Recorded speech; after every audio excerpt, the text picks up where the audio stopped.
FBI ka ngritur akuza ndaj qeverisë iraniane duke pretenduar se ajo ka përdorur 4 domene për të grumbulluar dhe shitur të dhëma të vjedhura nga institucione të ndryshme, përfshirë qeverinë shqiptare, disident iranian, zyrtar izraelit dhe kompani amerikane. Në një dokument të detajuar theksohet se këto operacione janë zhvilluar nga Ministria e Inteligjencës së Iranit, MOIS, përmes profileve online, shpesh në emrin Handalla. Sipas autoriteteve amerikane, këto platforma janë përdorur për publikimin dhe shpërndarjen e materialeve të marra në mënyrë të paligjshme që datojnë të paktën që nga viti 2022. Një pjesë e këtyre të dhënave lidhet drejt për drejt me sulmet kibernetike ndaj Shqipërisë në vitin 2022.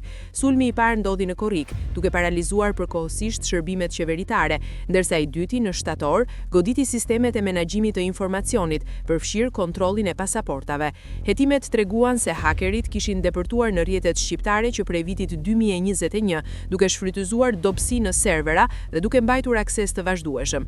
Gjatë kësaj kohe, ata arritën të siguronin komunikime të ndjeshme, përfshirë korrespondencë mes Shqipërisë dhe SBA-s. Një grup i quajtur Homeland Justice mori përgjegjësinë për sulmet, duke i lidhur ato me mbështetjen e Shqipërisë ndaj opozitës iraniane MEK. Sipas FBI-s, ky grup dhe të tjerë të ngjashëm operojnë në drejtimin e MOIS, madje në një operacion të fshehtë, një agent arriti të blejë një databazë me të dhëna personale të qytetarëve shqiptar, duke ngritur shqetësime serioze për sigurinë dhe keqpërdorimin e mundshëm të tyre.